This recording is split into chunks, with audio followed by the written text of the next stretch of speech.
বন্ধুরা, নভেম্বর থেকে জানুয়ারি পর্যন্ত যদি আপনার বেলি গাছে একটাও ফুল নেই তাহলে একদম প্যানিক করবেন না। গাছটা কিন্তু মারা যায়নি, গাছটা কিন্তু ঘুমোচ্ছে, ডরমেন্সিতে কিন্তু গাছগুলো ঘুমিয়ে থাকে। আর ফেব্রুয়ারি আস্তে আস্তে কিন্তু খুব গুরুত্বপূর্ণ কাজ করতে হবে যাতে আমরা ফুলের দেখা পাই গাছের মধ্যে। তো এই ফেব্রুয়ারি মাসের মধ্যে খুবই গুরুত্বপূর্ণ একটা জিনিস করতে হবে। এই মান্থে ডিসাইড করতে হবে আমাদের গাছকে আমরা কীরকমভাবে পরিচর্যা করব। এই পরিচর্যার ফলাফলেই কিন্তু গাছ পুরো গ্রীষ্মভর কিন্তু ফুল দেবে। যদি এই মাসের মধ্যে আমরা কিছু ভুল করে নিই তাহলে কিন্তু আর ফুল গাছের মধ্যে আসবে না, গাছটি মারা যাবে। তো আজকে আমি আপনাদের সঙ্গে এমন একটা টোটকা শেয়ার করব যেটা খুবই উপকারী হবে। আপনাদের গাছের মধ্যে কিন্তু এরকম ভরে ভরে কিন্তু কুড়ি এবং ফুলে ভরে যাবে। যারা নতুন এসেছেন আমার চ্যানেলের মধ্যে অবশ্যই আমার চ্যানেলটিকে সাবস্ক্রাইব করে আমার পাশে থাকবেন, কারণ এটা আমার নতুন চ্যানেল। আপনারা যদি অল্পটুকু আমাকে সাপোর্ট করেন আমি এগিয়ে যাওয়ার সাহসটুকু পাবো। তো বন্ধুরা চলুন তাহলে সময় নষ্ট না করে ভিডিওখানে এবার শুরু করা যাক। Welcome to Mickey Minnie's Garden! নমস্কার বন্ধুরা, কেমন আছেন সবাই? মিকি মিনিস গার্ডেন্স এর মধ্যে আপনাদের সকলকে স্বাগত জানাচ্ছি। আজকে কিন্তু একটা নতুন গাছের পরিচর্যা নিয়ে এসে পড়েছি। জুঁই ফুল গাছ, বেলি ফুল গাছ, মোগরা গাছ, অনেকে বিভিন্ন নামে গাছটির পরিচিত।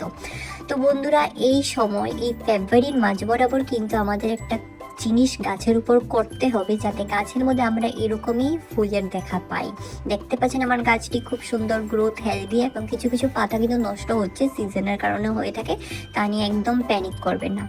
আর এই গাছ, এই বেলি জুঁই ফুল গাছের ডালগুলো কিন্তু বোঝা যায় না যে জীবিত আছে না শুকিয়ে গেছে। তো তার পরবর্তীতে আপনারা কিন্তু নখ দিয়ে খুঁচিয়ে ডালের মধ্যে ভিতরে যদি সবুজ অংশ দেখেন তাহলে ভাববেন ডাল বেঁচে আছে, কারণ অনেকে ভাবে ডালগুলো মারা গেছে, একদমই নয়।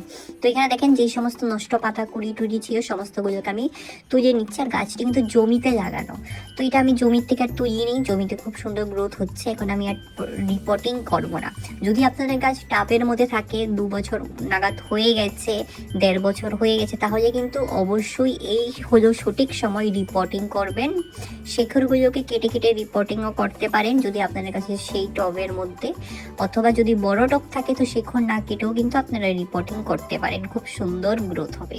আর যে সমস্ত নষ্ট ডাল থাকবে এই সমস্ত নষ্ট ডালগুলোকেও কিন্তু কেটে ছেটে দিতে হবে, কাটাই ছাটাই করে নিতে হবে, হার্ড প্রুনিং করতে হবে।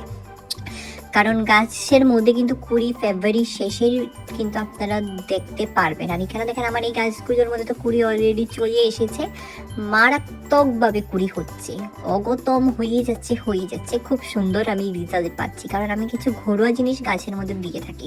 তো বন্ধুরা, গাছের মধ্যে শুধু ঘরোয়া জিনিস ব্যবহার করলে হবে না, গাছের মধ্যে কিন্তু নোটিস এবং কেয়ার রাখতে হবে যাতে এই সমস্ত গাছের মধ্যে প্রায় দিনের মধ্যে 5 থেকে 6 ঘন্টা রোদ্রু যেন পড়ে। যদি রোদ্রু না থাকে তাহলে কিন্তু গাছের বৃদ্ধি হবে না, গাছের মধ্যে নতুন ডাল বের হবে না।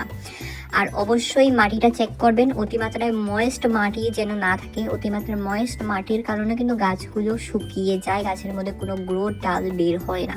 শুকনো হওয়ার পরেই কিন্তু জল দেবেন। আর টাবের মধ্যে যদি থাকে অবশ্যই ড্রেনেজ সিস্টেমগুলো চেক করবেন। আর এখানে দেখেন এই একটি গাছ খুব সুন্দর গ্রোথ হচ্ছে। যেই সমস্ত গাছ ছিল আমার কাছে 2-3খানা গাছ আছে একটা গ্রো ব্যাগের মধ্যে, আর 2-3খানা আছে জমিতে লাগানো।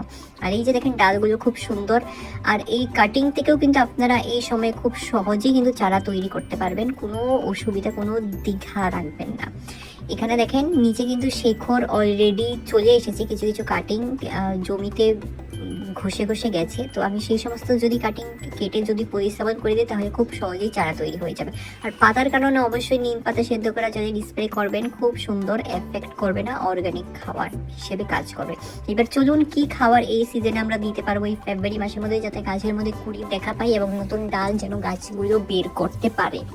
আর এইটি হলো সেই জিনিস, গাছের মধ্যে একবার দিয়ে দেখবেন গাছের মধ্যে কুড়ি অবশ্যই আসবে, নতুন ডাল বের হবে। মাটি কুড়িয়ে অল্প এরকম মিক্স করে মাটির মধ্যে দিয়ে দেবেন, খুব সুন্দর গ্রোথ হবে। এইটি কোনো কিছু না, এটি হলো কম্পোস্ট, ঘরের সবজি পচা, শুকিয়ে যাওয়া, গুঁড়ো করা, কাস্ট করা কম্পোস্ট। খুব সুন্দর গাছের উপর কিন্তু কাজ করবেন, মাইক্রো নিউট্রিশন গাছকে প্রোভাইড করবে।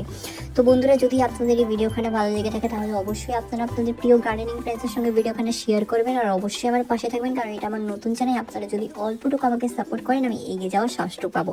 আর এই ভার্মি কম্পোস্ট ঘরে তৈরি করে যদি আমরা ব্যবহার করি তো অবশ্যই এরকম ফলাফল আপনারা দেখতে পারবেন, গ্যারান্টি দিয়ে বলছি। সবাই ভালো থাকবেন, সুস্থ থাকবেন, দেখা হচ্ছে খুব শিগগিরই। ধন্যবাদ।